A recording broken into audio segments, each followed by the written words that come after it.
ਤੂੰ ਸ਼ਰੇਆਮ ਗੱਡੀ ਲੈ ਗਏ ਤੇ ਬਾਜ਼ਾਰਾਂ 'ਚ ਘੁੰਮਦਾ ਫਿਰਦਾ ਨਸ਼ਾ ਕਰਨਾ ਹੈ। ਤੂੰ ਉਂਝ ਬਦਮਾਸ਼ ਬਣਿਆ ਫਿਰਦਾ ਭਾਜੀ। ਆਪਣਾ ਉਹ ਜਿਹਾ ਕੰਮ ਹੀ ਕੋਈ ਨਹੀਂ ਹੈਗਾ। ਇਹਨੂੰ ਗੱਡੀ ਨੂੰ ਤੱਕ ਆਓ ਉਥੇ ਲਾ ਦਿਓ ਅੰਦਰ। ਕਿਹੜਾ ਪਿੰਡ ਤੇਰਾ? ਭਾਜੀ ਸੁਲਤਾਨ ਪਿੰਡ। ਮੇਰਾ ਕੋਈ ਇਹੋ ਜਿਹਾ ਕੰਮ ਹੀ ਨਹੀਂ ਹੈਗਾ। ਉਹ ਸੁਲਤਾਨ ਵਿੰਡੀਆਂ ਮੈਂ ਜਾਣਦਾ ਨਹੀਂ ਸੁਲਤਾਨ ਵਿੰਡੀਆਂ ਨੂੰ। ਨਹੀਂ ਭਾਜੀ ਗਲਤੀ ਹੋ ਗਈ, ਮੈਂ ਗਾਹ ਨਹੀਂ ਕਰਦਾ ਭਾਜੀ। ਮੈਂ ਗਰਾਊਂਡ ਜਾਣਾ ਬਾਬੇ ਨੌ ਸਿੰਘ ਦੀ ਸਮਾਧ ਤੇ। ਬਾਬੇ ਨੋ ਆ ਲੈ ਫਿਰ ਵੇਖ ਚਾਬੀ ਇਹਦੀ ਲਾ ਇਹਨੂੰ ਉੱਥੇ ਉਹ ਮੜੀਆਂ ਹੀ ਲਾ ਦੇ। ਤੁਸੀਂ ਕਰਦੇ ਇੱਥੇ ਓਏ? ਤੁਸੀਂ ਛਿੱਤਰ ਖਾਣੇ ਆ? ਮਾਰ ਮਾਰ ਛਿੱਤਰ ਗੂੰ ਕੱਢ ਦੂ ਕੁੱਤਿਓ ਬੰਦਿਓ।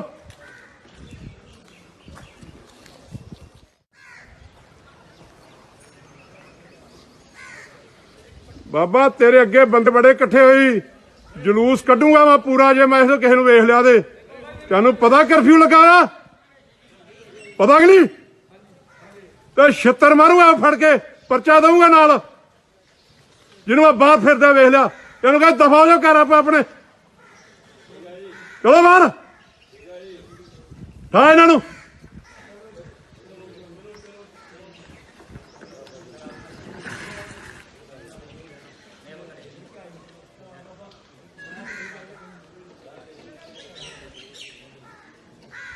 ਜੇ ਹੁਣ ਦੁਬਾਰਾ ਮੈਂ ਇੱਥੇ ਵੇਖ ਲਿਆ ਕੋਈ ਇਕੱਠਾ ਹੋਇਆ ਤੇ ਵੇਖਿਓ ਹਾਲ ਕੀ ਕਰਦਾ ਵਾ। ਆ ਗਿਆ ਤੈਨੂੰ ਨਹੀਂ, ਤੁਸੀਂ ਪ੍ਰੈਸ ਵੀ ਲਿਖਿਆ ਹੈ, ਤੁਸੀਂ ਕਰਫਿਊ ਲੱਗਾ ਹੈ। ਅਸੀਂ ਘਰ ਘਰ ਜਾ ਕੇ ਤੁਹਾਨੂੰ ਇਤਲਾਹ ਵੀ ਕਰ ਰਹੇ ਆ, ਦੋ ਬੰਦੇ ਬਾਹਰੋਂ ਆਏ, ਇਤਲਾਹ ਕਰਨਾ ਹੈ। ਅਸੀਂ ਕਰਦੇ ਪਏ, ਤੈਨੂੰ ਨਹੀਂ ਪਤਾ ਕਰਫਿਊ ਲਾ। ਤੁਸੀਂ ਬੱਚਿਆਂ ਨੂੰ ਨਾਲ ਲੈ ਕੇ ਤੁਰੇ ਫਿਰਦੇ ਹੋ। ਤੁਸੀਂ ਬੱਚਿਆਂ ਨੂੰ ਨਾਲ ਲੈ ਕੇ ਤੁਰੇ ਫਿਰਦੇ ਹੋ। ਘਰ ਮੰਗਾ ਲਓ ਚੀਜ਼। ਤੁਸੀਂ ਆਪ ਹੀ ਨਹੀਂ ਮਤਲਬ ਆਪਣਾ ਬਿਹੇਵੀਅਰ ਨਹੀਂ ਸਹੀ ਕਰ ਰੱਖਦੇ। ਤੇ ਬੇਵੇ ਸਾਡਾ ਤੁਸੀਂ ਤੈਨੂੰ ਨਹੀਂ ਪਤਾ ਕਰਫਿਊ ਲੱਗਾ ਵਾ ਤਾਂ ਅਸੀਂ ਬਿਹੇਵੀਅਰ ਕਿਵੇਂ ਰੱਖੀਏ? ਨਹੀਂ ਤਾਂ ਤੁਸੀਂ ਤਰੀਕੇ ਨਾਲ ਕਹਿ ਸਕਦੇ। ਤਰੀਕੇ ਨਾਲ ਤੂੰ ਮੇਰੇ ਫਿਰਨਿਆ, ਤੁਸੀਂ ਆਪ ਸਿਆਣਾ ਕਹਿਣਾ ਹੋਗੇ ਤੇ ਤੈਨੂੰ ਨਹੀਂ ਪਤਾ ਆਪਣੇ ਆਪ ਦਾ। ਭਾਜੀ ਫੋਟੋ ਲੈਣ ਦੋ ਜੀ। ਤੁਹਾਨੂੰ ਪਤਾ ਤਾਂ ਲੱਗੇ।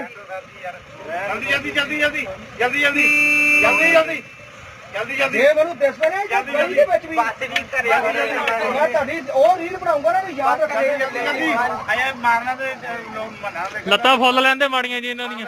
ਬਣਾ ਵੀਡੀਓ ਵਿੱਚ ਬਣਾਓ। ਚਲੋ ਇਹ ਪੁੱਤ ਕੰਡਾ ਟੱਪਣੀਆਂ ਸਰਕਾਰ ਲੱਗਣੀਆਂ ਯਾਰ। ਚਲੋ ਚਲੋ। ਹਾਂਜੀ ਸੌਰੀ ਮਾਫ।